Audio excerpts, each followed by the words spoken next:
Case 1. Lacey Spears, January 19th through January 23rd, 2014, Westchester County Court, New York. There are crimes that the justice system struggles to explain.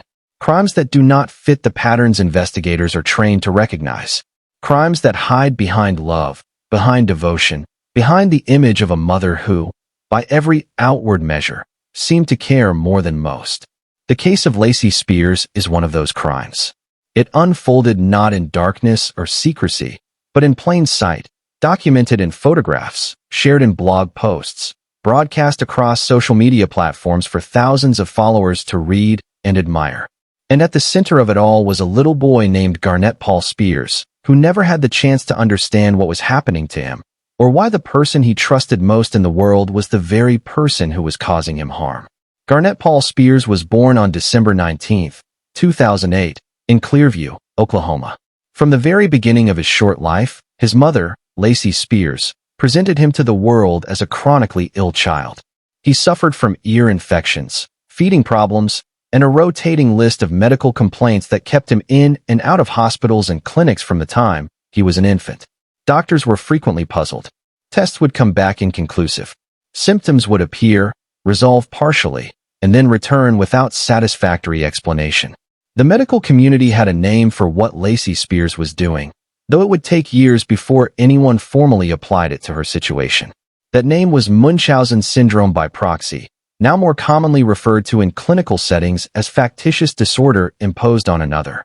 It is a condition in which a caregiver, almost always a parent or primary caretaker, fabricates or deliberately induces illness in a person under their care in order to receive attention, sympathy, and emotional validation from the medical community and from the broader social network around them. Understanding this condition requires stepping back from the conventional image of what a harmful parent looks like. The parent who commits this kind of harm does not appear neglectful, disinterested, or absent. They appear, to the outside world, to be the opposite of all of those things. They appear devoted to a degree that draws admiration rather than suspicion. They are present at every medical appointment. They speak fluently about their child's diagnoses and treatment history. They maintain detailed records, ask informed questions, and demonstrate a level of medical knowledge that often impresses the healthcare providers they interact with. The harm they cause is hidden inside the very behavior that makes them look like model caregivers, and that invisibility is what makes the condition so extraordinarily difficult to detect. Lacey Spears had been building her online presence around Garnett's medical struggles since he was a toddler. She maintained active social media accounts and a personal blog where she detailed his hospitalizations, his procedures, his diagnoses, and her own tireless dedication as his mother and caregiver. The blog attracted readers who were moved by the story of a single mother sacrificing everything to care for her medically fragile son. Her followers sent messages of support across social media platforms. They praised her strength and her love. They called her an inspiration, a warrior, a devoted mother who refused to give up on her child despite everything the medical system threw at both of them. For Lacey, the attention was not a byproduct of her son's suffering. According to prosecutors, it was the goal.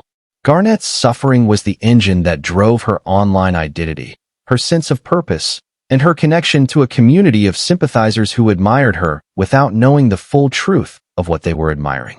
In the months leading up to January 2014, the family was living in Chestnut Ridge, New York, in Rockland County, having relocated from the South through a series of moves that investigators would later trace and examine in the context of the broader pattern of Garnett's medical history.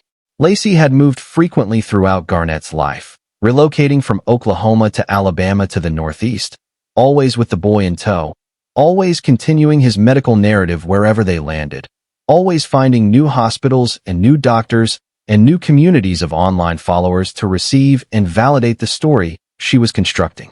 By early January 2014, Garnett was 5 years old. He should have been preparing to start kindergarten. He should have been learning to ride a bicycle, asking questions about the world, building the small and irreplaceable memories that define early childhood.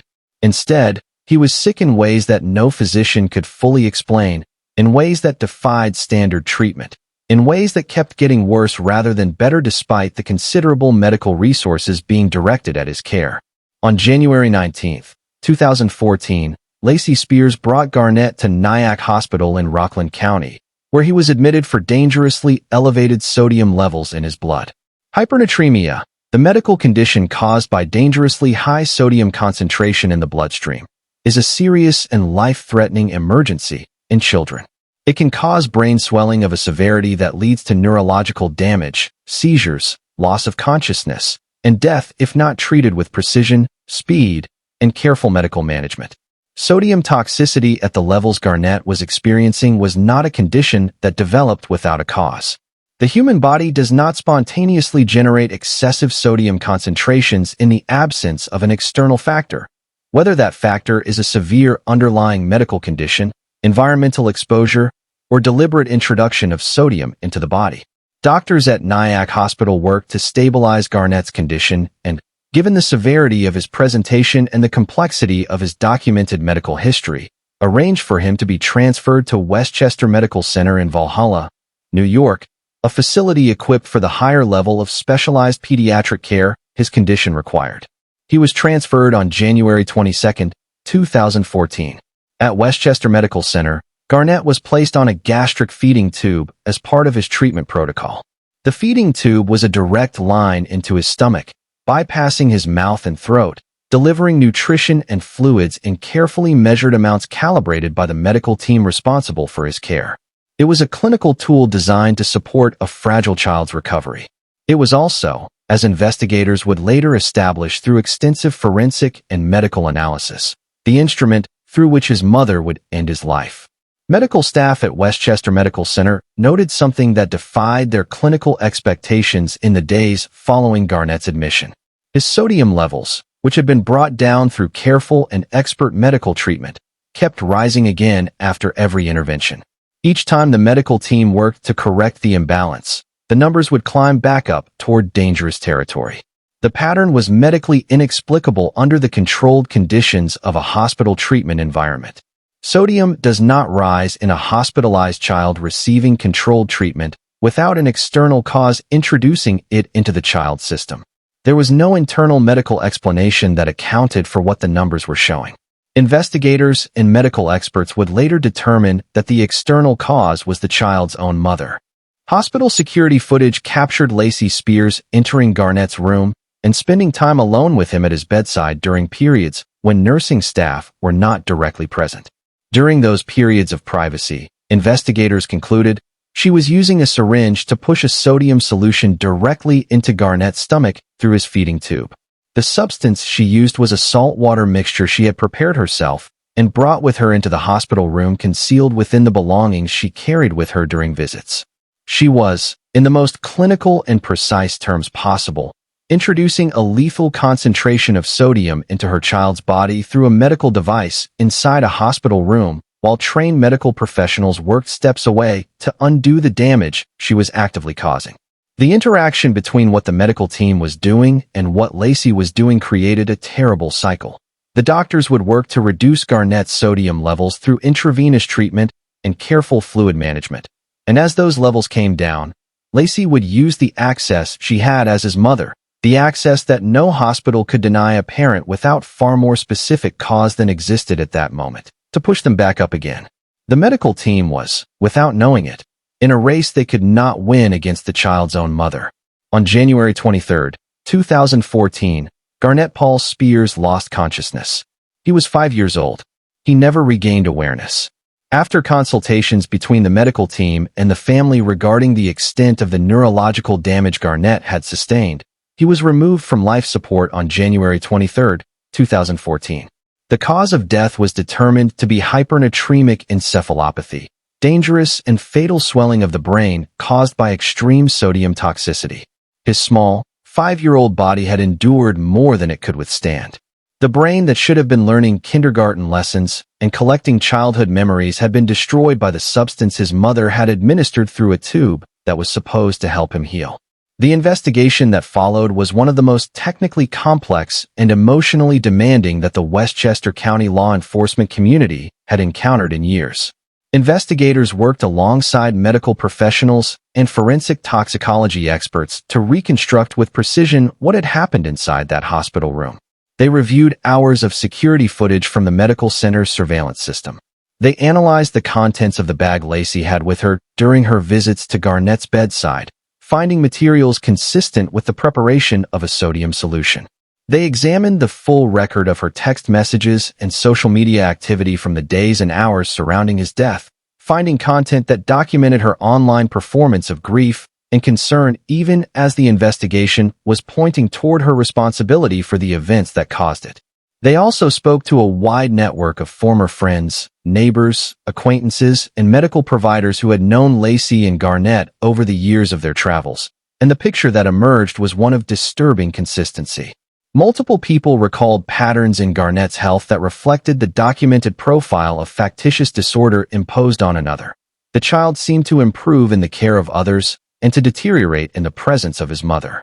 Former daycare workers recalled that Garnett had seemed to thrive in their care, eating well and engaging with other children in the manner of a healthy and curious 4-year-old, only to return from extended periods with his mother in apparent distress. Medical providers in multiple states who had treated Garnett over the years had documented unusual presentation patterns that, in retrospect, fit the profile of induced illness, patterns that no single provider, without access to the full longitudinal record, could have recognized as a pattern at the time.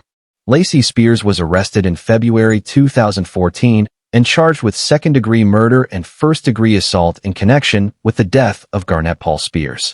Her arrest was the culmination of weeks of careful investigative work, forensic analysis, and legal preparation by the Westchester County District Attorney's Office. It was also, for the community of online followers who had spent years reading her blog and sending her messages of support, a moment of profound and destabilizing shock. The person they had believed in, the devoted mother they had admired and rallied around, had been using their sympathy as the emotional reward for conduct that had ended her child's life. Her trial began in February 2015 at the Westchester County Courthouse in White Plains, New York. The prosecution, led by senior prosecutors from the Westchester County District Attorney's Office, presented a case built on multiple mutually reinforcing pillars: medical evidence documenting the pattern of sodium elevation and its correlation with Lacey's visits, surveillance footage capturing her presence at Garnett's bedside during the critical periods, expert testimony from forensic toxicologists, pediatric neurologists, and specialists in factitious disorder imposed on another, and the documented history of Garnett's manufactured medical narrative stretching back through years of blog posts, social media activity, and medical records from multiple states. The prosecution argued that Lacey Spears had not acted impulsively or without awareness. They argued that she had deliberately and repeatedly caused her son harm across a span of years, using medical facilities and medical professionals as unwitting instruments of a pattern of conduct designed to serve her own emotional needs at her child's expense. They argued that on January 19 through January 23, 2014, she had crossed the line from inducing manageable illness into administering a lethal quantity of sodium through her son's feeding tube, with full awareness of what the consequences would be. The defense presented a portrait of a devoted mother whose son suffered from genuine and complex medical conditions, arguing that Lacey had dedicated her life to caring for a medically fragile child and could not have anticipated or caused his death. They challenged the forensic evidence and the expert testimony, and argued that the prosecution's case rested on inference rather than direct proof of intent. The jury deliberated for approximately 7 hours before returning a verdict of guilty on the charge of second-degree murder on March 2, 2015. At sentencing on April 26, 2015, Lacey Spears stood before Westchester County Judge Robert Neary and heard the words that would define the rest of her life under law. She was sentenced to 20 years to life in state prison. Judge Neary's remarks from the bench addressed both the severity of the crime and its particular character, the deliberate betrayal of the most fundamental bond of protection that exists between a parent and a child. A 5-year-old boy had trusted his mother with his life. That trust had been exploited in the most total way imaginable, and the court's sentence reflected the gravity of that betrayal. Lacey Spears has been incarcerated since her conviction. She has maintained her innocence through the appeals process, and her case has attracted continued attention from academics, forensic psychology researchers, and journalists who study factitious disorder imposed on another as a clinical and social phenomenon. The case is taught in nursing programs, in pediatric medical training, and in forensic psychology courses as a case study in the detection and prosecution of a form of harm that is uniquely difficult to identify precisely because it hides inside what looks like devoted care. Garnet Paul Spears deserved a childhood. He deserved the ordinary, unremarkable, beautiful experience of growing up loved and safe in a world that was waiting to receive him.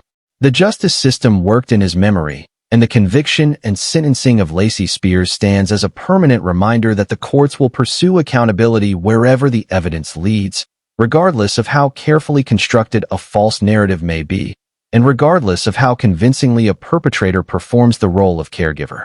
For anyone who works with children or knows a child whose medical history seems unusually complex, or whose symptoms appear and disappear in patterns that seem tied to caregiver presence, the resources of the Child Help National Child Abuse Hotline are available 24 hours a day at 1-800-422-4453. You do not need to be certain. You only need to be concerned enough to call.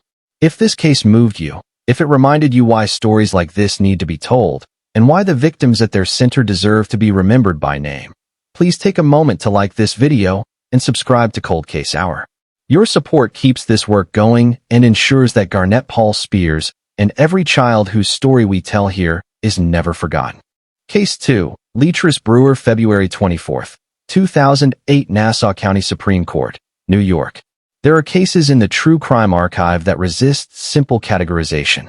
Cases that sit at the intersection of tragedy, mental illness, and irreversible harm in ways that challenge every framework investigators, prosecutors, and the public typically use to understand why a person would do something that cannot be undone. The case of Leatrice Brewer is one of those cases. It involves the deaths of 3 young children in a single night, in a small house in a quiet Long Island community, at the hands of a mother who would later tell authorities that she believed, with complete and unshakable conviction, that she was protecting them. It is a case that asks deeply uncomfortable questions about the relationship between mental illness and moral responsibility, and about the systems that surround a person in crisis and the gaps through which that crisis can fall without effective intervention. Leatrice Brewer was 27 years old in the winter of 2008, living in New Castle, a small and close-knit hamlet in the town of North Hempstead in Nassau County, Long Island. New Castle is a working-class community with a significant West Indian and African American population, a place where families have deep roots and where the social fabric of the neighborhood is woven tightly through churches, community organizations, and the everyday rhythms of people who have lived alongside each other for years.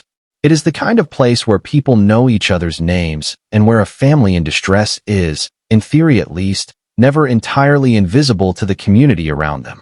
Brewer lived in New Castle with her 3 children. Jewel Ward was 6 years old. Michael Demiseux was 5 years old. Innocent Demiseux was just 1 year old, a baby who had barely begun to experience the world. The 3 children had different fathers, and the family's circumstances in the months leading up to February 24, 2008, had been marked by the particular stresses of a single mother managing the demands of 3 young children with limited resources and a mental health situation that was, by the accounts of those around her, deteriorating in ways that were becoming increasingly visible. In the days and weeks leading up to February 24th, people who knew Leatrice Brewer had begun to notice that something was wrong with her. She had been expressing beliefs that did not align with the reality those around her could observe. She had been speaking in ways that alarmed the people who cared about her, describing fears and convictions that seemed to come from a place entirely disconnected from the ordinary world.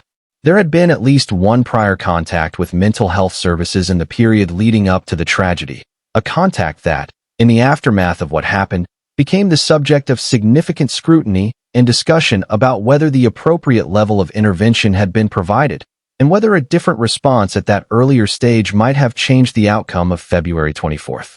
What happened on the night of February 24th, 2008, was discovered when Nassau County law enforcement responded to the family's home in New Castle.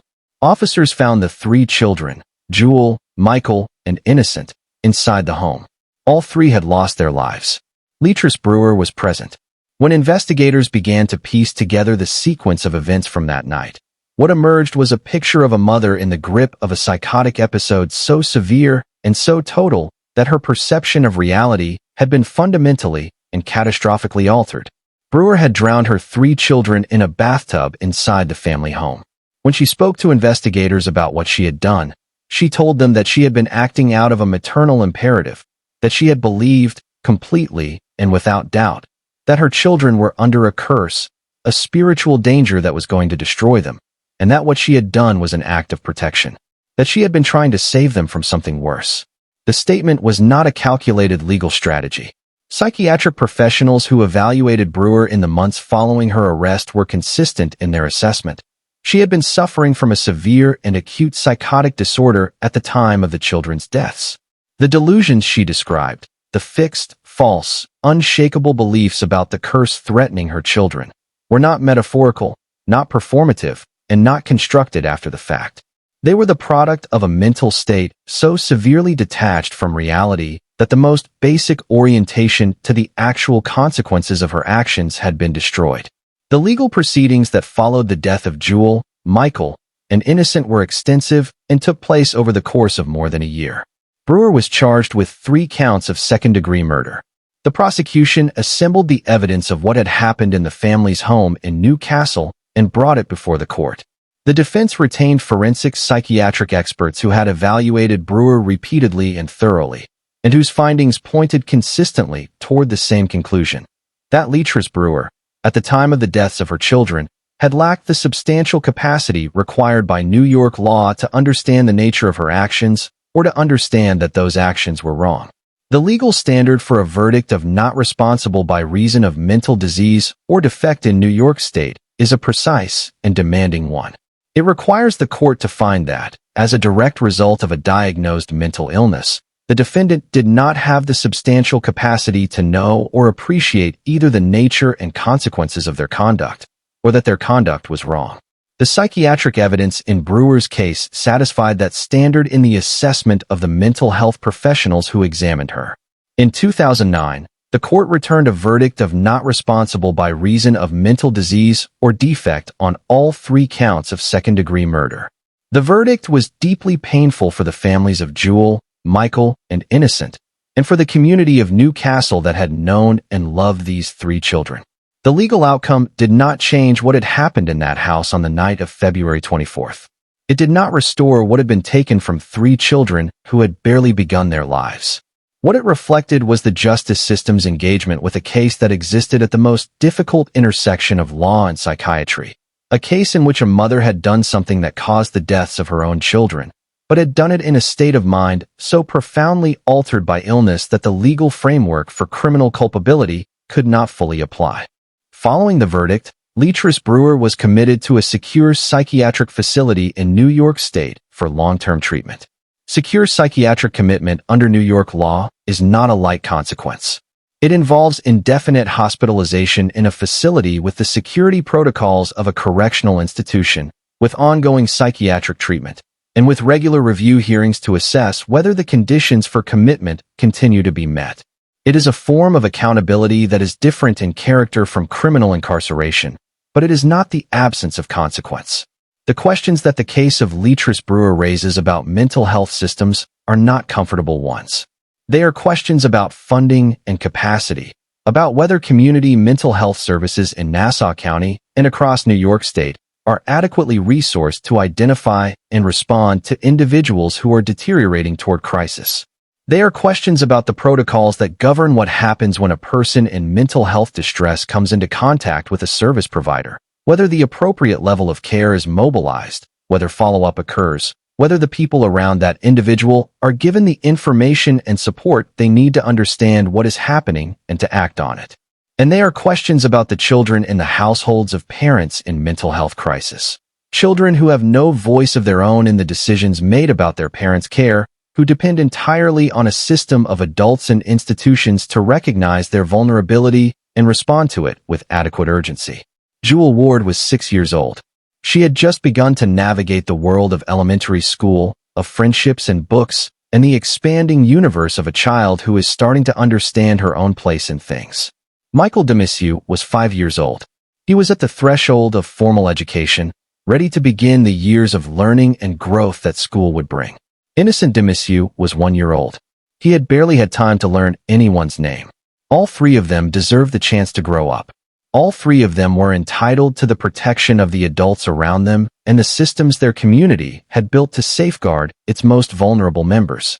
Their case is a reminder that the protection of children is not only the work of law enforcement and child welfare agencies.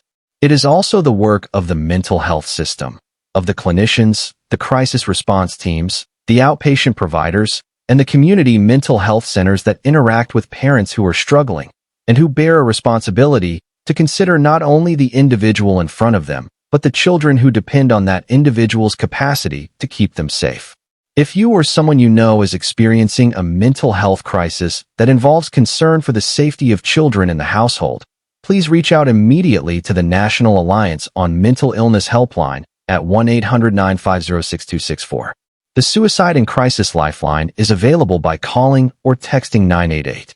For child welfare concerns specifically, the Child Help National Child Abuse Hotline remains available at 1-800-422-4453, 24 hours a day.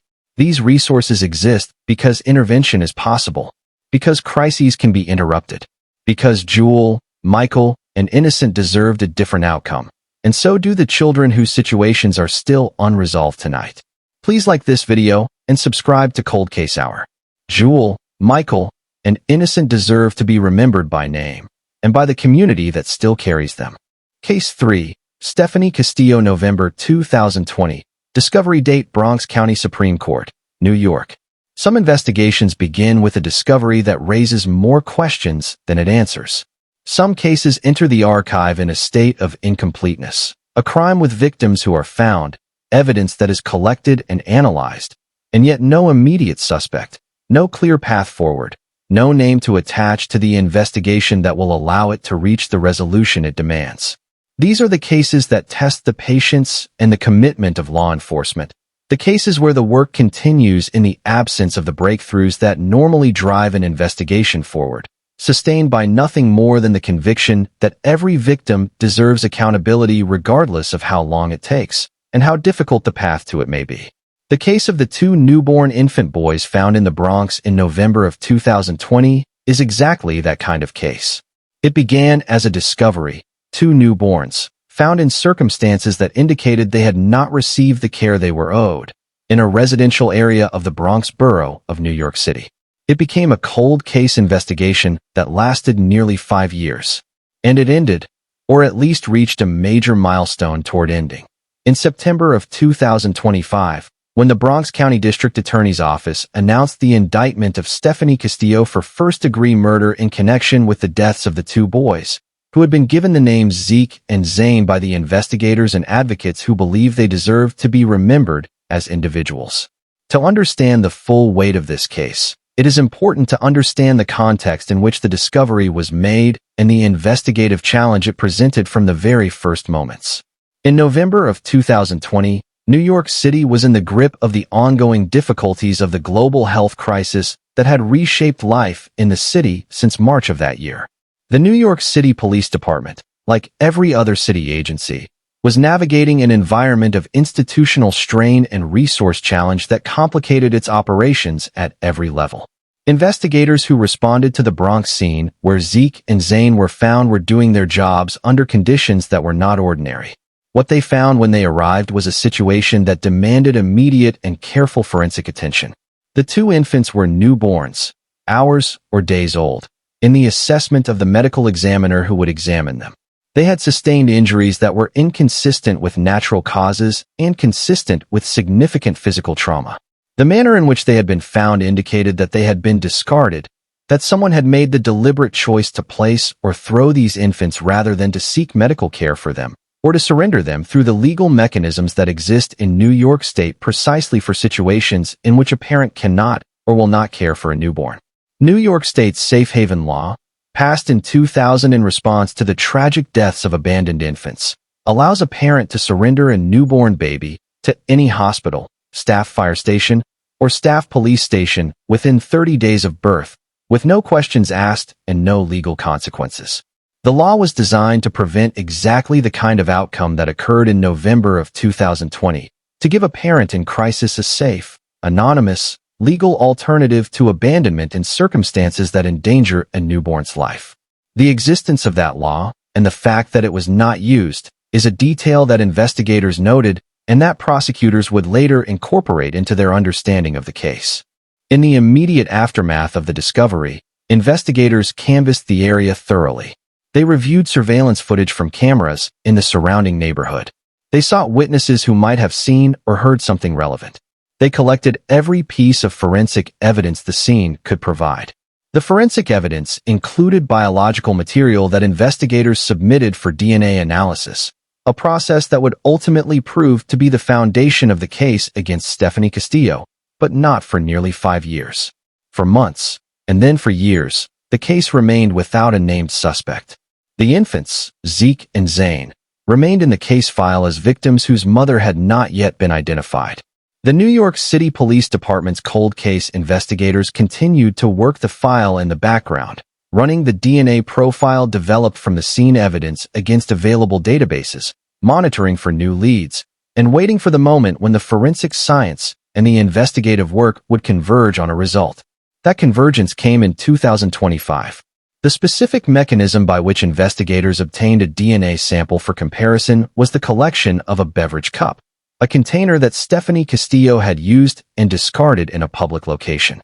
The cup bore biological material sufficient for forensic DNA analysis. When that material was compared against the DNA profile developed from the evidence in the Bronx case, the match was scientifically confirmed.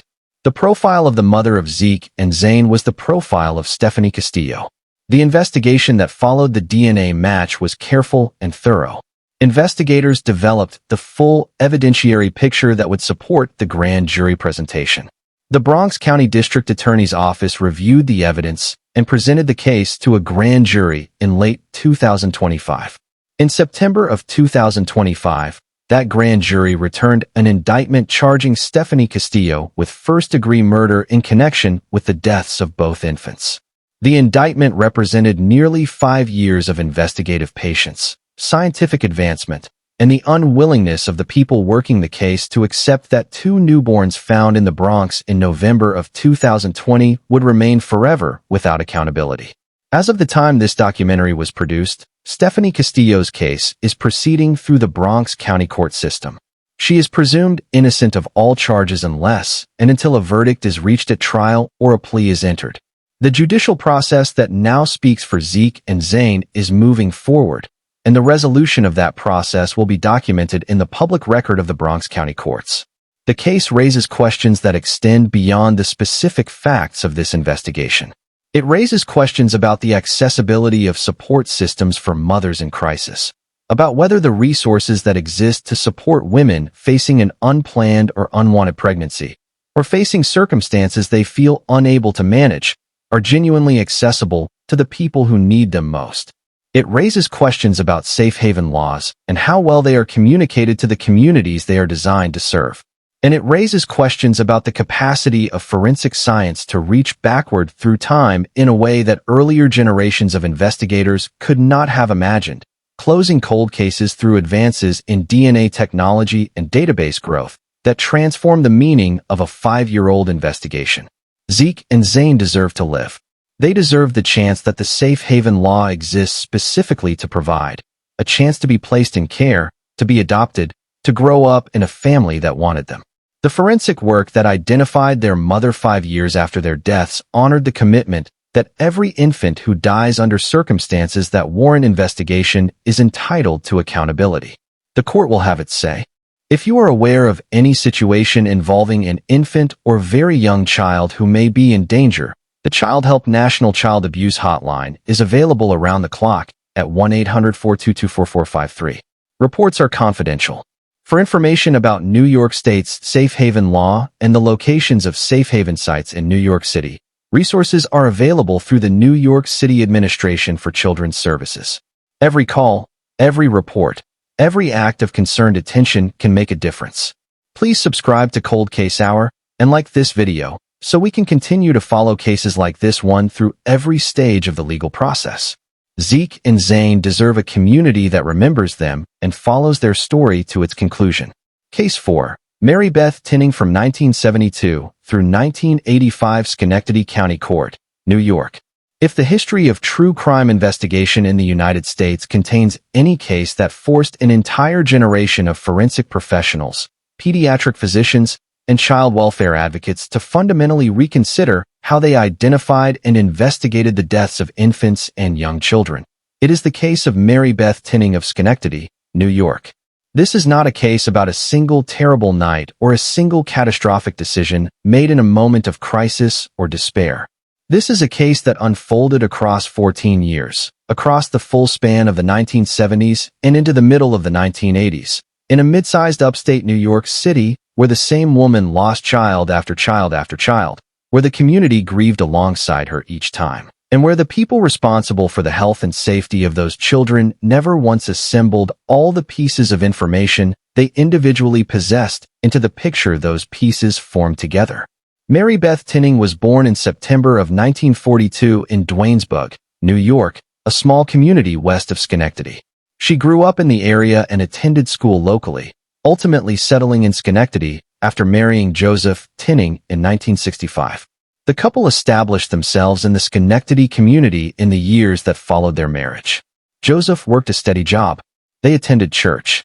They had neighbors who knew them, acquaintances who interacted with them, a social existence embedded in the rhythms of a working-class upstate New York City that was, in the 1970s, still anchored by the industrial and civic institutions that had defined it for generations. The deaths of the Tinning children began in January of 1972, with the death of Jennifer Tinning, who was 8 days old when she passed away. Jennifer was the couple's third child, following 2 older children who survived. Her death was attributed at the time to bacterial meningitis, a genuine medical condition, a legitimate cause of infant mortality, and a diagnosis that, in isolation, gave no investigative reason for concern. The community grieved with the Tinnings. Medical providers recorded the cause of death, filed the appropriate paperwork, and moved forward. 2 months later, in March of 1972, the Tinnings' 2-year-old son Joseph Jr. was found unresponsive and could not be revived. His death was attributed to a neurological condition of uncertain origin. Before the calendar year of 1972 had come to a close, a third child, 4-month-old Barbara, had also passed away. The cause recorded in her case was sudden infant death syndrome, a classification that, in 1972, was applied to unexplained infant deaths in the absence of a more specific finding. 3 children in a single year. 3 different causes of death recorded. 3 separate medical providers, hospitals, and records. No single person or institution had visibility into all 3 events simultaneously, and the era did not yet have the forensic awareness or the institutional protocols that would later make a pattern like this impossible to ignore. The pattern continued into the years that followed. Timothy Tinning passed away in 1973 at the age of 5 weeks. Nathan Tinning passed away in 1975 at the age of 5 months. Mary Frances Tinning, adopted by the couple, passed away in 1979 at the age of 3 years. Jonathan Tinning passed away in 1980 at the age of 3 months. Michael Tinning passed away in 1981 at the age of 2 years and 8 months. With each death, Marybeth Tinning was present. With each death, she brought the child to a hospital or called emergency services, presenting as a distraught mother whose child had suddenly stopped breathing. With each death, medical providers offered explanations, some more certain than others, and the family was permitted to grieve and, eventually, to have another child. By the time Michael Tinning died in 1981, there were people in the Schenectady medical and law enforcement community who were deeply uncomfortable with what they had observed. The number of deaths had reached a point where the statistical improbability of natural causes was becoming impossible to rationalize away. Pediatricians who had treated the Tinning children over the years had documented their own private concerns. Law enforcement officials had heard whispers and discussed the case in informal conversations. But the evidence required for a formal investigation, the kind of evidence that meets the legal standard for charging a person with a serious crime, had not been assembled. The deaths had been certified by physicians. The causes of death were recorded in official documents. Without forensic evidence directly linking Marybeth Tinning to the deaths of her children, the informal suspicions remained exactly that. In December of 1985, Tammy Lynn Tinning was born. She was the Tinnings' 9th child. She was 3 months old when she passed away in December of 1985. But by the time Tammy Lynn died, the landscape had changed in ways that made it impossible for this death to proceed as the previous 8 had. Investigators from the Schenectady Police Department had been monitoring the case. When Tammy Lynn died, they moved immediately and with purpose. They requested a thorough autopsy. They reviewed the family's complete medical and case history with the benefit of a collective institutional memory that had not been fully assembled in the years before. And they brought Marybeth Tinning in for a series of extended interrogation sessions. The interrogation of Marybeth Tinning, conducted over several days in February of 1987, is documented in detail in the case record. It was a long and psychologically complex process conducted by experienced investigators trained in the techniques of extended interview. On February 4, 1987, Marybeth Tinning gave a statement in which she admitted to causing the deaths of 3 of her children, Timothy, Nathan, and Tammy Lynn, describing a method of smothering using her own body. The statement was detailed and specific in ways that investigators found credible as a genuine account of what had occurred. She later attempted to withdraw portions of the statement, claiming it had been given under duress and was not an accurate account. The legal battle over the statement's admissibility was extensive and occupied a significant portion of the pretrial proceedings. Ultimately, the charge brought to trial was second-degree murder in the case of Tammy Lynn Tinning alone. This was the case for which the prosecution believed the evidence, including the statement, the medical findings, and the broader pattern of family history, could be presented most compellingly within the legal standards required for conviction. The trial was held in Schenectady County in 1987 and ran through July of that year. Medical experts testified about the cause of Tammy Lynn's death and about the broader pattern of deaths in the Tinning family. The defense challenged both the admissibility of the confession and the reliability of the medical evidence. On July 17, 1987, the jury returned a verdict of guilty of second-degree murder. Marybeth Tinning was sentenced to 20 years to life in state prison. The decades that followed her conviction were marked by repeated parole board hearings at which the board, reviewing the totality of the circumstances, declined to grant parole. Tinning appeared before the board multiple times, in 2007, in 2009, in 2011, in 2013, and each time was denied. Her case drew recurring public attention, particularly from family members of the children whose deaths had never been formally charged, and from child welfare advocates who argued that release was inappropriate given the full history of what the evidence suggested she had done. In August of 2018, the parole board granted her release. She was 75 years old. She had served more than 30 years in state prison for a conviction relating to one of 9 children who had died in her care. The response to her release from the families of the children and from the community was one of deep pain and profound disagreement. The children whose deaths were never charged, Jennifer, Joseph Jr., Barbara, Mary Frances, Jonathan, and Michael, were never given a verdict in a courtroom.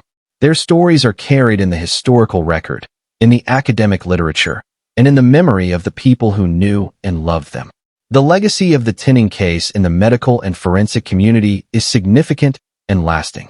It became one of the foundational case studies in the development of protocols for investigating unexplained infant death, particularly in cases involving multiple deaths within the same family. The principle, now standard in forensic pediatrics, that the death of more than one child in a family under unexplained circumstances must trigger a serious and coordinated investigative review, rather than being processed as a series of isolated medical events, owes a substantial part of its development to the lessons drawn from this case. It is a principle that has since been applied in other cases to protect children who would otherwise have been at risk. Marybeth Tinning is alive. 9 children who were born into her family are not. Whatever judgment history and law apply to her case, the weight of those 9 absences is not diminished by the passage of time or the legal outcomes that were or were not achieved. Their names deserve to be spoken. Their lives deserve to be lived.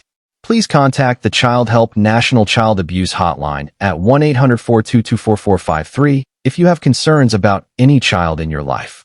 And please like this video and subscribe to Cold Case Hour. Every case we document is a commitment to the memory of every child who deserved better. Case 5, Shemene Cato, May 15, 2022, Kings County Supreme Court, New York. Brooklyn, New York, is a borough of more than 2.5 million people. It is a place of extraordinary diversity, of communities with deep roots and long memories, of neighborhoods that carry within their streets the stories of generations of families who came there seeking safety, opportunity, and a better life for their children. Crown Heights, in the heart of Brooklyn, is one of those neighborhoods, a community with a complex and layered history, home to families from the Caribbean, from Central America, from across the African diaspora, from communities that have made Brooklyn their permanent home and built their lives with extraordinary resilience within its boundaries.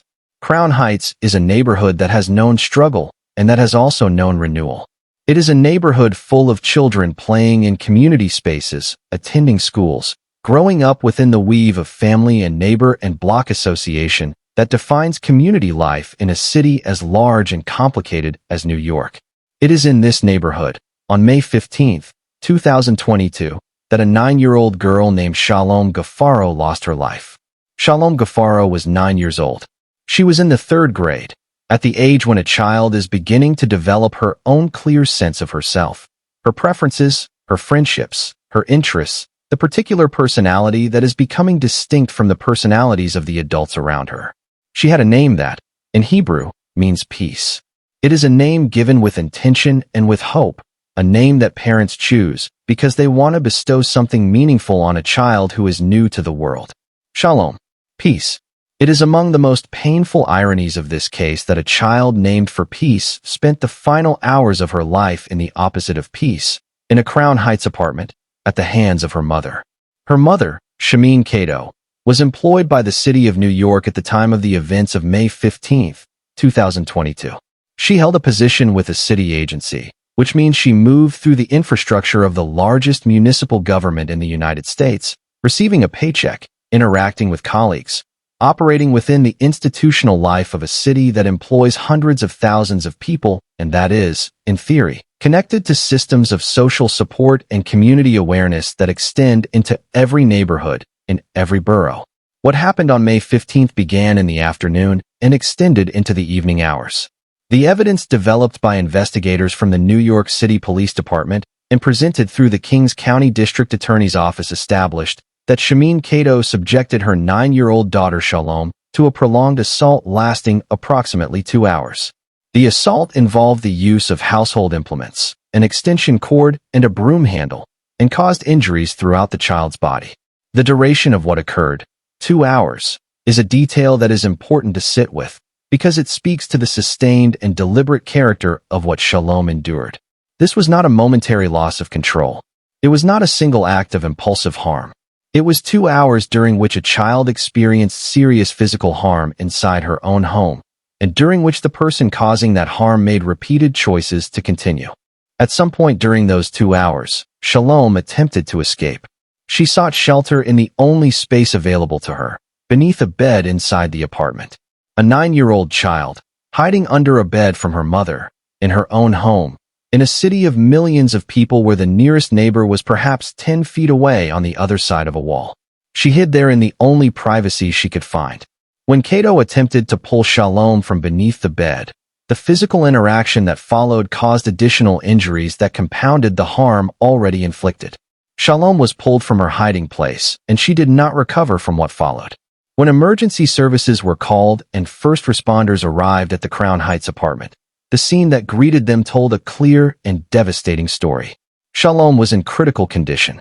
She was transported to a nearby hospital where medical personnel worked to stabilize her and address the injuries she had sustained. She did not survive.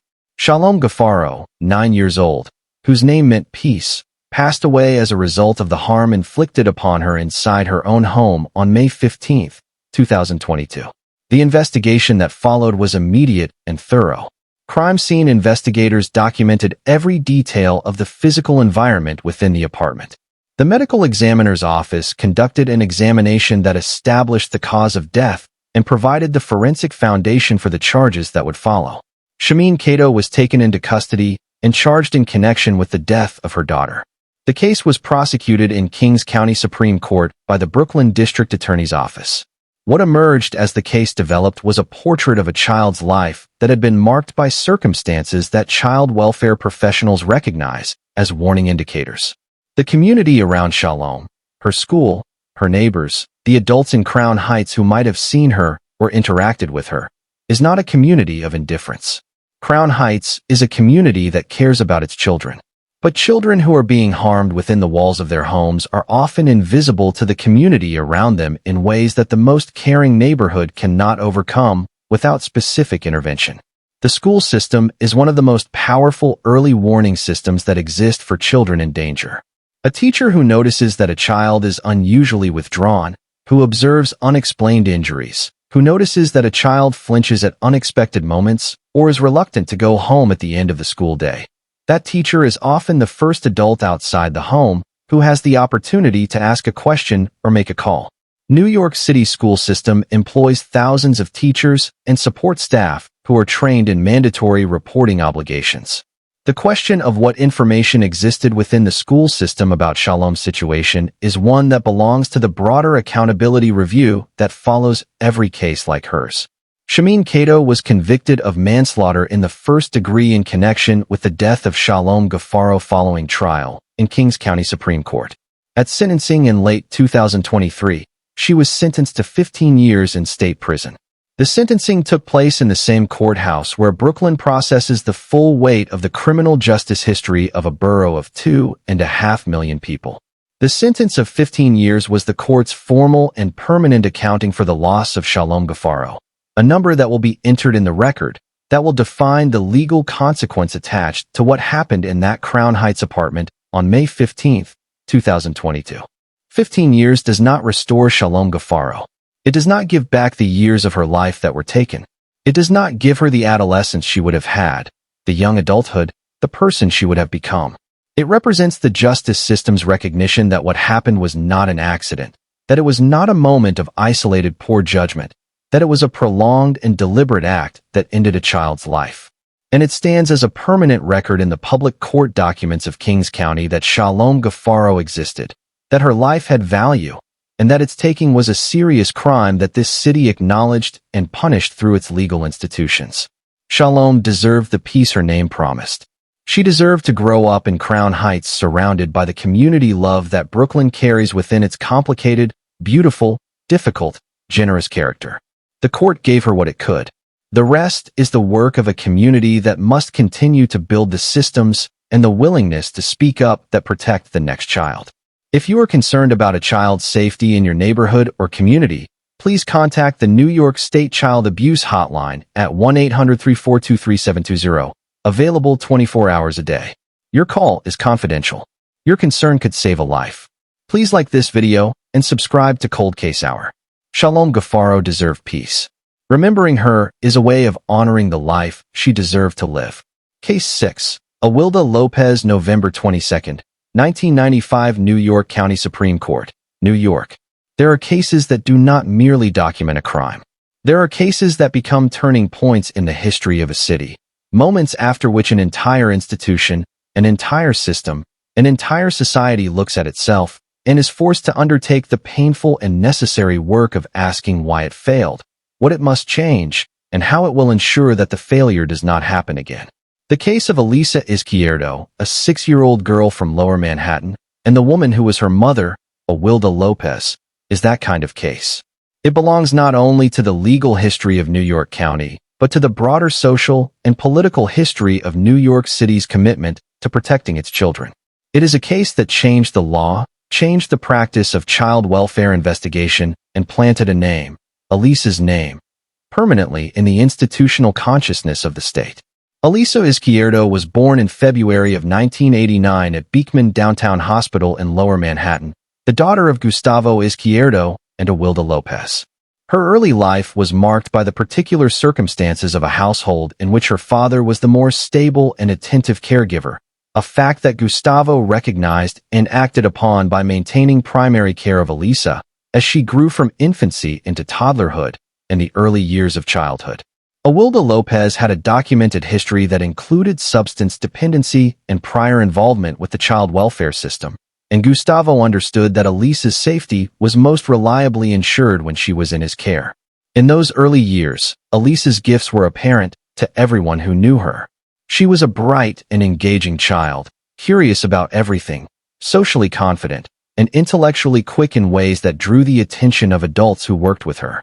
The school she attended, a private institution in Brooklyn, had attracted the interest of Prince Michael of Greece, who upon learning of Elisa's intelligence and situation arranged for her tuition to be covered. Her teachers spoke of her with genuine warmth and admiration. She was the kind of child who reminded the adults around her why working with young children matters. She was going somewhere. She had everything she needed to build a remarkable life, and the people who saw her in those early years believed in her potential completely. The change in Elisa's circumstances came through the New York City family court system, which, in the complex and often contested terrain of custody determinations, ultimately placed her in the custody of her mother, Awilda Lopez. The timing and the specific legal sequence of that custody determination are part of the public record of the case. What is clear from that record is that once Elisa was in Lopez's care, the trajectory of her life changed. And what is equally clear and deeply painful is that the change was visible, not clearly enough, not in a way that triggered effective intervention, but visible to the systems that were supposed to be watching. In the years between Lopez gaining custody and November 22, 1995, the New York City Administration for Children's Services, then known as the Child Welfare Administration, received reports concerning Elisa's welfare. Caseworkers made visits to the apartment in the Rutgers Houses public housing development in Lower Manhattan, where Lopez lived with Elisa. Reports were generated. Concerns were documented. Supervisors reviewed files. And through a combination of factors that the subsequent investigations and legislative inquiries would spend years trying to fully account for, factors including inadequate staffing levels, excessive caseload burdens on individual workers, inconsistent supervision and follow-through, and a systemic culture that too often prioritized family preservation over child safety in cases where the evidence of danger was significant. Elisa remained in the custody of a woman who was causing her profound and escalating harm. The harm that Elisa experienced in the years she spent in Lopez's custody is documented in the medical examiner's findings and in the court record of Lopez's prosecution. It was harm of a kind and duration that reflected not a single failure of judgment or a momentary loss of control, but a sustained pattern of conduct over years. It was harm that had physical manifestations that were visible to anyone who saw Elisa's body. It was harm that occurred inside a public housing apartment in Lower Manhattan, in a building where people lived on every floor and in every adjacent unit, in a city of millions of people with a child welfare system that received her case and did not find a way to stop what was being done to her. On November 22, 1995, Elisa Izquierdo was brought to Beekman Downtown Hospital, the same hospital where she had been born 6 years earlier, in a condition that made the full story of her life under Lopez's custody undeniable. She was 6 years old. She never regained consciousness. She passed away shortly after her arrival at the hospital. The medical examiner's examination documented findings that spoke to the severity and the duration of the harm she had endured. Awilda Lopez was taken into custody. The investigation was conducted by the Manhattan District Attorney's Office, and Lopez was charged with second-degree murder. In May of 1996, in New York County Supreme Court, she entered a guilty plea to the charge and was sentenced to 15 years to life in state prison. The guilty plea, while sparing the legal system and Elisa's family the added trauma of a trial, did not spare New York City the reckoning that was coming. The journalism that followed Elisa's death was a catalyst for one of the most significant child welfare reform efforts in New York State history. Reporters, particularly Paul Schwartzman of New York Newsday, documented the details of Elisa's case and the system failures that had accompanied it with a thoroughness and clarity that made it impossible for the public or its elected representatives to look away. The story of what had happened to Elisa Izquierdo, the warnings that had gone unheeded, the visits that had not resulted in protective action, the reports that had been filed and not adequately followed, became the defining case study in a public conversation about what New York City's child welfare system was and what it needed to become. The legislative response was Elisa's Law, enacted by the New York State Legislature in 1996. Elisa's Law addressed one of the specific failures identified in the aftermath of her death: the opacity of the child welfare system's records regarding substantiated abuse findings. Under previous law, those records were sealed in ways that prevented meaningful public accountability when a child had died despite active involvement with the system. Elisa's Law created a mechanism for the public release of information in cases where a child had died and where the Administration for Children's Services had a prior substantiated finding on record. It was a targeted and specific reform designed to address the accountability deficit that had allowed the failures in Elisa's case to occur without the public scrutiny that might have caught them sooner. The reforms extended beyond Elisa's Law. The Administration for Children's Services was restructured. Staffing increased. Training standards were revised. Case management protocols were updated. The city invested more substantially in the infrastructure of child protection than it had in years. None of these reforms could undo what had happened to Elisa, but they changed the system in ways that subsequent analyses suggested reduced the likelihood of the same sequence of failures occurring in the same way. That is the complicated and painful kind of progress that comes from terrible events. Progress that honors a child's memory not by restoring what was taken, but by reducing the probability that another child will experience the same loss. Awilda Lopez was released on parole in 2022, having served more than 25 years in state prison. Her release renewed the public conversation about Elisa's legacy, about the adequacy of the reforms made in her name, and about the ongoing challenges facing New York City's child welfare system more than a quarter century after a 6-year-old girl from Lower Manhattan changed it forever. Elisa Izquierdo deserved the life that the people who knew her in her early years believed she would build. Her name belongs to a law that has protected children she will never meet. It is a legacy she did not choose and should never have had to carry. But it is hers, and it belongs permanently to the history of this city's commitment to its children. Please contact the New York State Child Abuse Hotline at 1-800-342-3720 if you have concerns about any child. And please like this video and subscribe to Cold Case Hour. Elisa's story changed New York. Telling it is how we honor the child she was. Case 7. Lashanda Armstrong, April 12, 2011. Orange County Supreme Court, New York.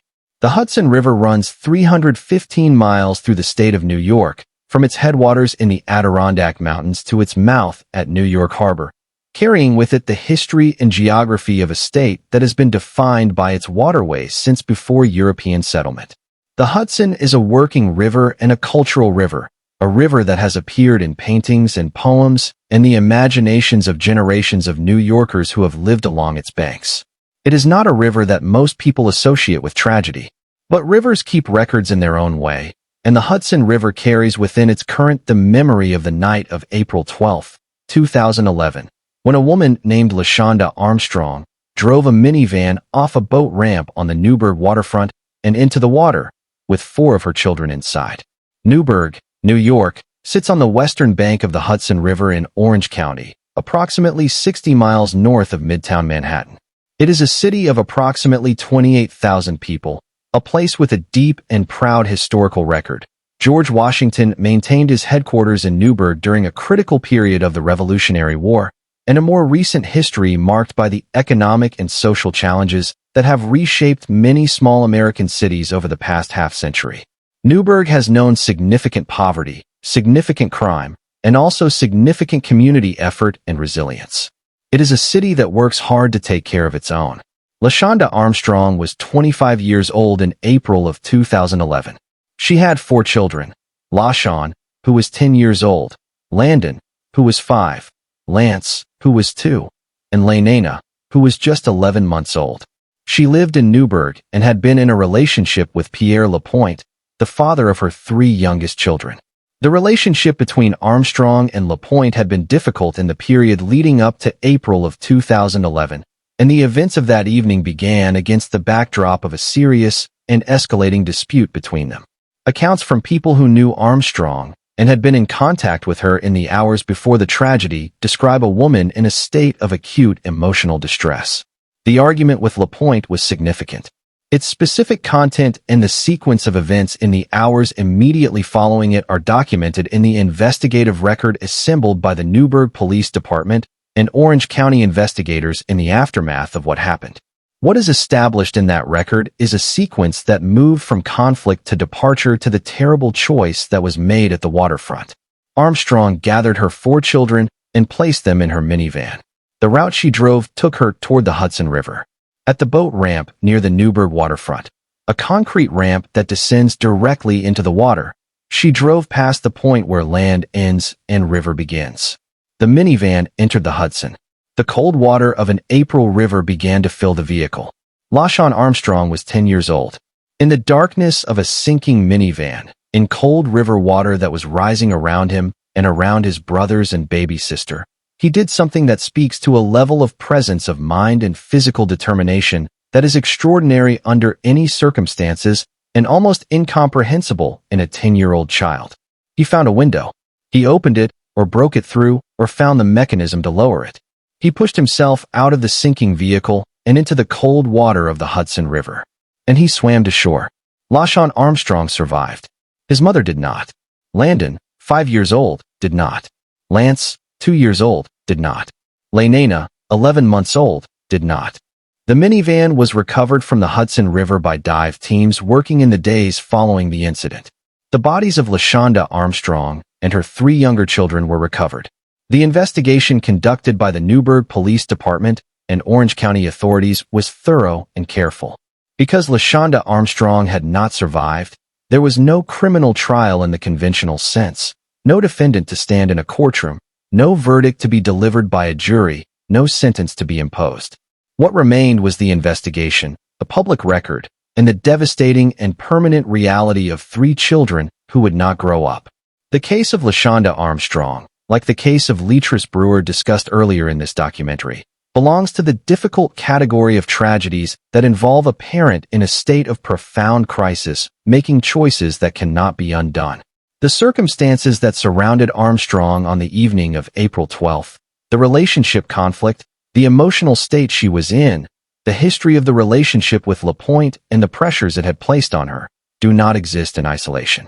They exist within a context that, had it been identified as a crisis requiring intervention at any earlier point, might have created the conditions for a different outcome. This is not a statement that reduces or minimizes the responsibility associated with the choices made on April 12th. Landon, Lance, and Lynija Armstrong had the right to live. They did not choose to be in that minivan, and they did not have any ability to determine their own fate that night. Their deaths were the direct consequence of the actions of an adult, and the weight of those deaths does not diminish regardless of the emotional circumstances in which their mother was operating.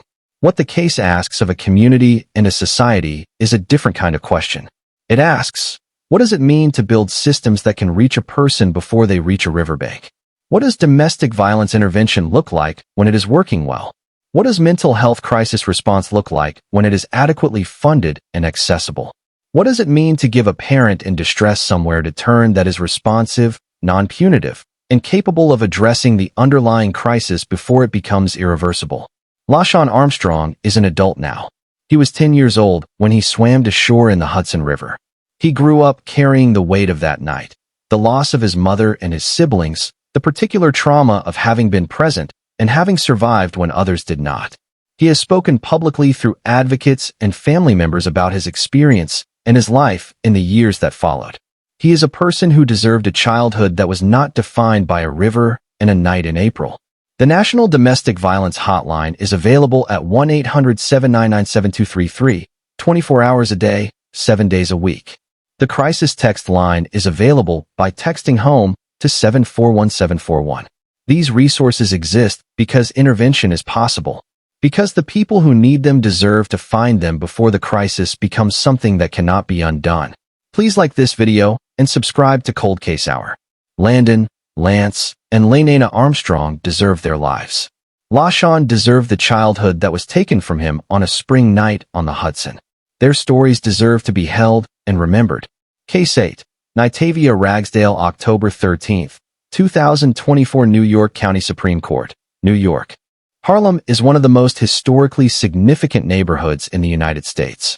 It is a place whose name carries with it the entire weight and glory of the Harlem Renaissance, of decades of African-American intellectual, artistic, and cultural achievement that reshaped American civilization.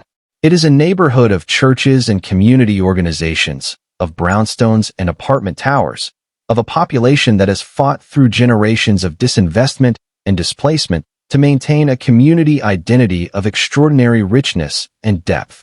It is also a neighborhood that, like every neighborhood in every borough of New York City, contains within its residential buildings the full range of human experience, including, occasionally, experiences so extreme and so contrary to the basic requirements of human dignity that they force the people around them to confront the limits of what ordinary community awareness can detect and address.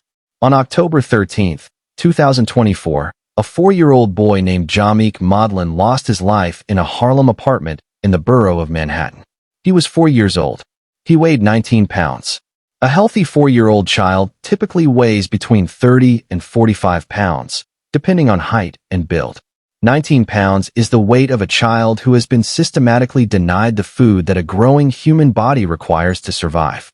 It is the weight of a child whose caregivers have not only failed to provide adequate nutrition, but have, the evidence would later suggest, taken active steps to prevent him from accessing food on his own. The medical examiner's determination of Jamik's cause of death was clear. He had suffered the consequences of extreme and prolonged malnutrition. The physical findings documented the state of a child's body that had been in a state of serious nutritional deprivation for an extended period of time. This was not the result of poverty alone. New York City has food pantries, emergency food assistance programs, school meal programs, Head Start nutrition services, and a network of community organizations specifically designed to ensure that no family in the city needs to go without food for lack of access to resources. These systems exist and are accessible. What the evidence developed by investigators suggested was that the deprivation Jamik experienced was not the result of a family that had nowhere to turn for food. It was the result of deliberate measures taken within the apartment to prevent a 4-year-old from eating. When investigators from the New York City Police Department entered the Harlem apartment following Jamik's death, they documented the conditions within the living space with the thoroughness that a homicide investigation requires. What they found and recorded in their reports became central to the trajectory of the legal case. The family's refrigerator had been physically repositioned, turned to face the wall, so that its door was not accessible to anyone who did not first move the appliance. The kitchen cabinets had been secured with zip ties, a physical restraint on the cabinet doors that prevented them from being opened by anyone who did not first remove the ties. The measures that had been implemented within that Harlem apartment to restrict access to food were not passive. They were active, deliberate, and specific. They required someone to make a decision to implement them and to maintain them over time. The sequence of charges in this case reflects the evolution of the prosecution's understanding of the evidence. Nytavia Ragsdale, Jamik's mother, and the child's father were initially charged with criminally negligent homicide, a charge that reflects harm resulting from a failure of the duty of care, from negligence rather than intent. As investigators continued their work and the full picture of the conditions in the apartment became clear, the charges were elevated. In November of 2024, a grand jury in New York County returned an indictment charging both Ragsdale and the child's father with second-degree murder. The elevation from negligent homicide to second-degree murder represents the prosecution's determination that the evidence supports a finding of intent, that the conditions documented in the apartment reflect deliberate choices made with awareness of their consequences, rather than passive neglect. The second-degree murder charge in New York requires the prosecution to demonstrate that the defendant acted with intent to cause death, or with a depraved indifference to human life that created a grave risk of death and resulted in death. The physical evidence documented in the Harlem apartment, the zip-tied cabinets, the repositioned refrigerator, the state of Jamik's body, was, in the prosecution's assessment, consistent with a pattern of conduct that met the legal threshold for one or both of those alternatives. As of the time this documentary was produced, the cases against Nytavia Ragsdale and the child's father are proceeding through the New York County court system. Both defendants are presumed innocent of all charges unless and until verdicts are reached at trial or pleas are entered. The judicial process will determine the facts and the legal consequences. What is already determined? What the medical examiner's findings and the physical evidence from the apartment establish beyond any reasonable dispute is that Jamik Modlin, 4 years old, weighed 19 pounds when he died in Harlem on October 13, 2024, and that the conditions in the apartment where he lived were not consistent with a child who had been cared for. Harlem is a neighborhood that loves its children. The history of Harlem is, among many things, a history of communities fighting to protect and advance the prospects of the next generation. The story of Jamik Modlin is not the story of Harlem. It is the story of one child, in one apartment, whose isolation from the systems and the community that might have helped him was so complete that no one outside that apartment knew what was happening inside it until it was too late. If you are aware of any child who appears underweight, isolated, or in need of any kind of care, please contact the New York State Child Abuse Hotline at 1-800-342-3720. You can also contact the Child Help National Child Abuse Hotline at 1-800-422-4453. Every call is confidential. Every report matters. Jamik's story is a reminder of the cost of silence and a call to action for every community member who cares about the children around them. Please like this video and subscribe to Cold Case Hour. This case is still moving through the courts, and your engagement keeps the community informed and keeps Jamik's name in the public record where it belongs. Case 9. Navasia Jones, August 10, 2021, Bronx County Supreme Court, New York. The Bronx is the northernmost borough of New York City, the only one of the 5 boroughs located entirely on the mainland of the continental United States, separated from Manhattan by the narrow Harlem River and connected to Westchester County to its north by geography and history. It is a borough of more than 1.5 million people, a place that carries enormous cultural weight in the American consciousness, the home of the New York Yankees, the birthplace of hip-hop, a community whose artistic and intellectual contributions have reshaped popular culture across the globe. It is also a borough that has carried a disproportionate share of the poverty, the institutional underinvestment, and the social challenges that define urban inequality in 21st century America. It is a borough that is, in many ways, both the most challenged and the most resilient in the city that contains it. It is in this borough, on August 10, 2021, that a 7-year-old girl named Jalisha Baddies lost her life, and where the legal process that followed became one of the most closely watched child welfare and criminal justice cases in recent Bronx County history. Her story is the story of a child who was failed by the adults and institutions that should have protected her, and of a justice system that ultimately delivered accountability, though never the kind of accountability that restores what was taken. Jalisha Baddies was 7 years old in the summer of 2021. She was at the age when the world is expanding in every direction, when school and friendships and the development of a child's own distinct personality are beginning to define the shape of daily life. Children at 7 are reading their first chapter books, learning to navigate the social complexity of a classroom, beginning to form the friendships that sometimes last a lifetime. They are becoming themselves in ways that are visible to every adult who interacts with them. They are full of questions and energy and the particular openness to the world that characterizes the first decade of life before the more guarded postures of adolescence begin to take hold.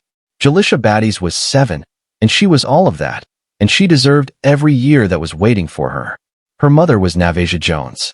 What happened on August 10, 2021, and in the period leading up to it, was documented by the New York City Police Department and the Bronx County District Attorney's Office through a thorough investigation that assembled the physical evidence, the medical examiner's findings, and the witness and documentary record that formed the foundation of the prosecution's case. What investigators established was that Jalisha had been subjected to a severe physical assault at the hands of her mother, an assault of a kind and severity that caused injuries incompatible with survival. The medical examiner's findings documented the cause of Jalisha's death as the result of the physical harm she had sustained. Navasia Jones was arrested and charged in connection with her daughter's death. The case entered the Bronx County criminal court system and proceeded through the stages of pretrial proceeding, evidence disclosure, and legal preparation over the months and years that followed. The case attracted significant attention from child welfare advocates, and from community organizations in the Bronx that work on issues of family safety and child protection. The particular circumstances of Jalisha's death, her age, the severity of the harm she had sustained, the questions raised about prior contacts between the family and city agencies, made her case a focus of public concern and advocacy in a borough that has been engaged in an ongoing and difficult conversation about child welfare for years. The circumstances around what was or was not known by city agencies prior to August 10, 2021, became part of the public discussion about the case. In the period following the discovery of Jalisha's death, advocates and journalists examined the question of whether there had been prior contacts between the Administration for Children's Services and the Jones household, and what those contacts had produced. The examination of agency records in cases like Jalisha's is a standard part of the accountability process that follows a child's death under circumstances suggesting family violence. It is a process designed to identify whether the systems that are supposed to protect children were operating as intended, and whether any changes in practice or policy are needed as a result.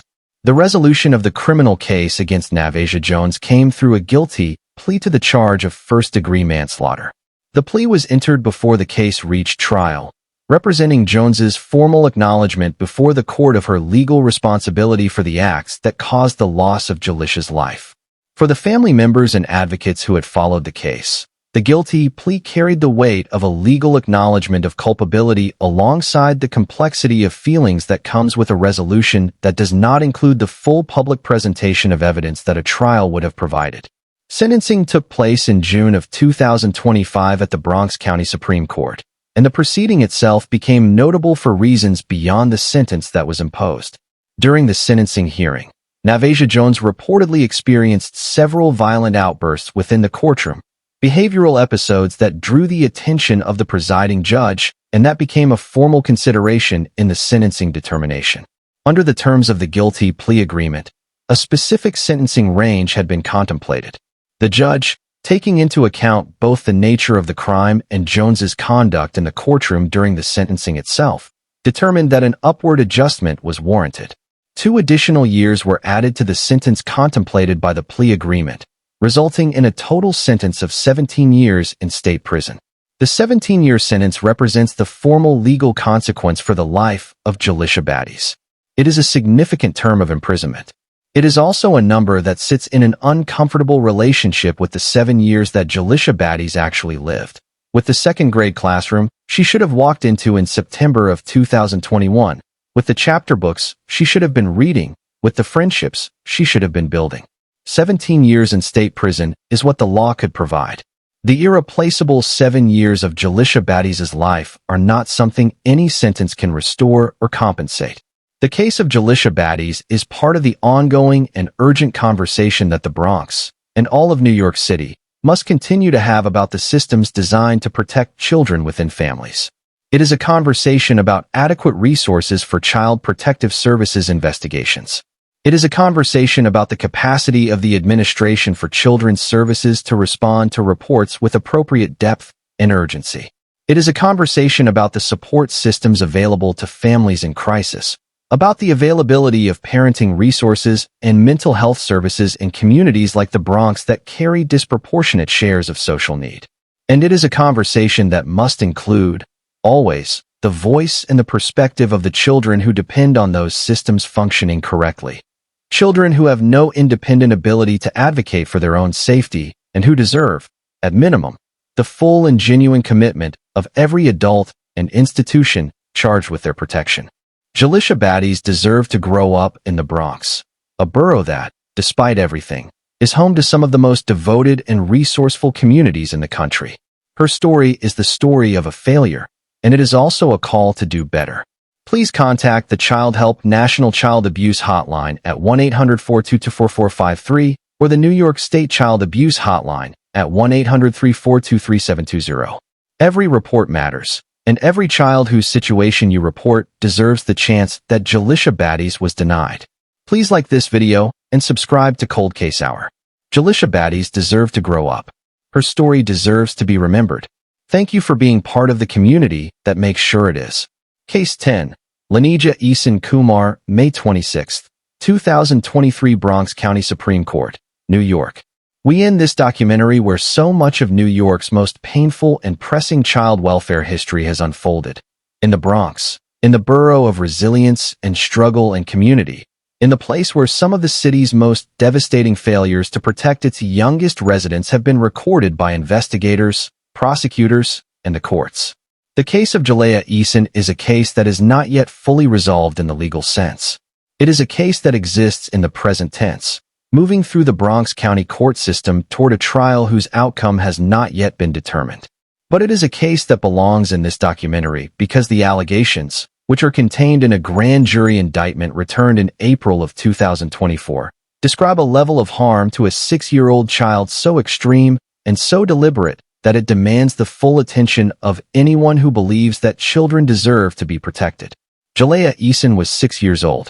She was found deceased on May 26, 2023, in a Bronx apartment. Her mother, Lynija Eason Kumar, was present.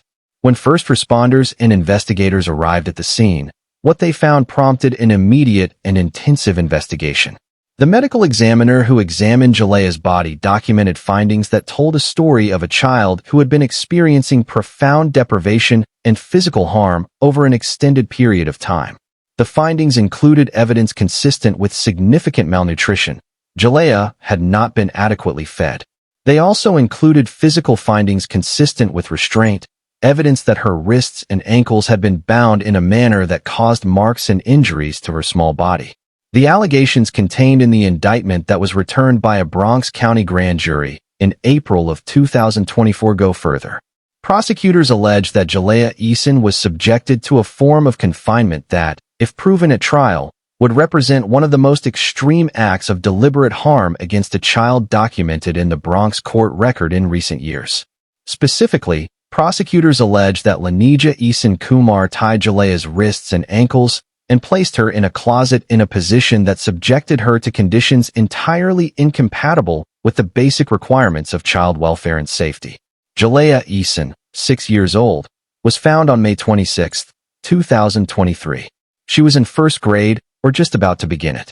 She was at the age when a child is learning to read, learning to count, learning to understand the world through the expanding vocabulary that early education provides.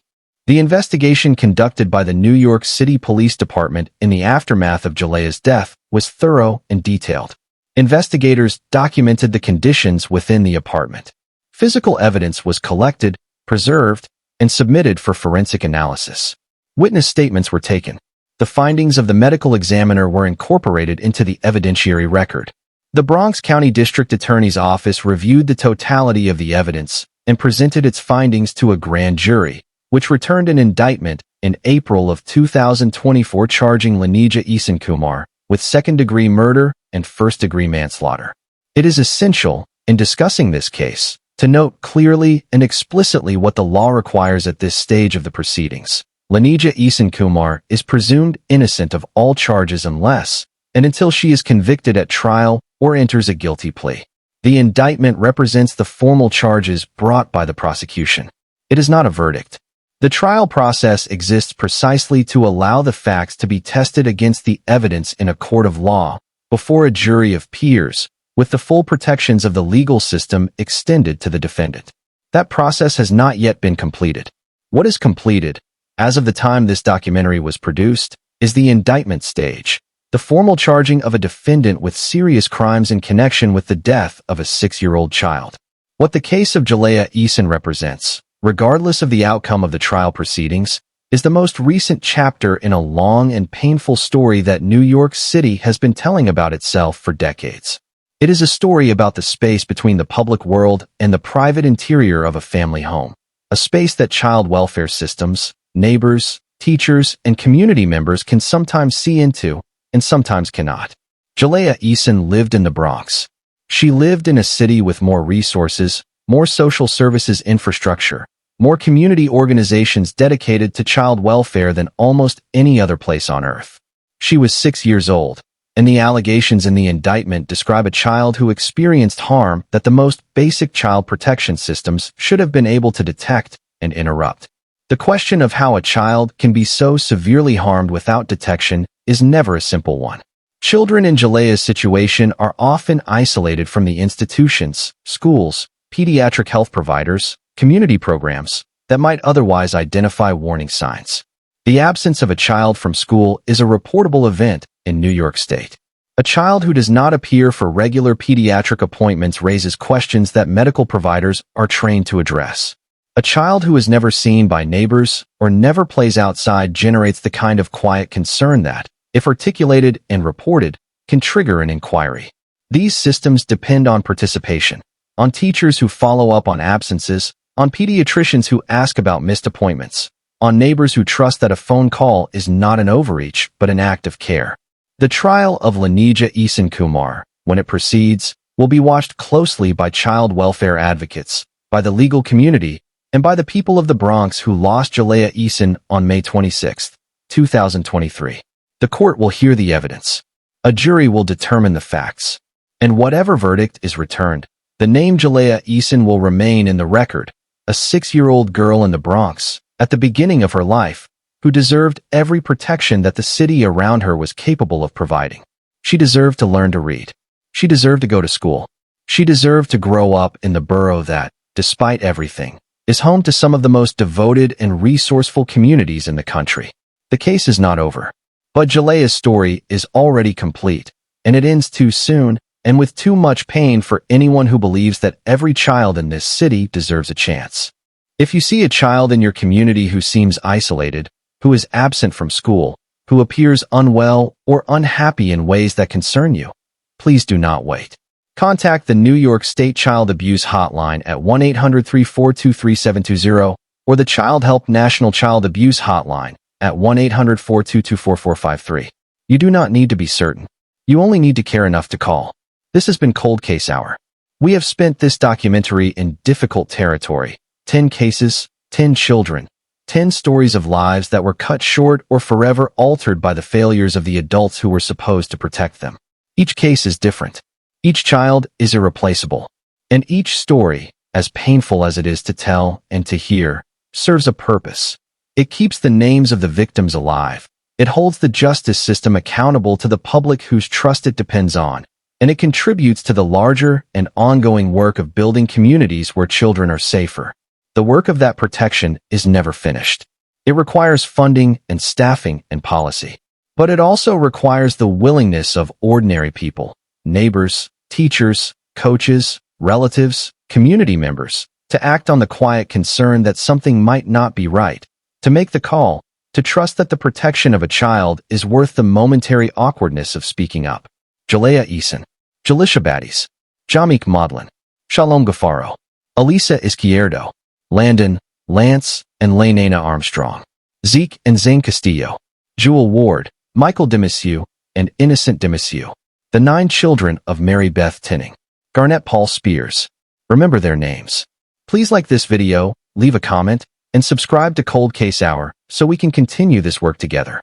Every subscription, every like, every comment tells YouTube that this content matters, that this community exists, and that the stories of these victims deserve to be heard by as many people as possible. Thank you for watching. Thank you for caring. We will see you in the next episode.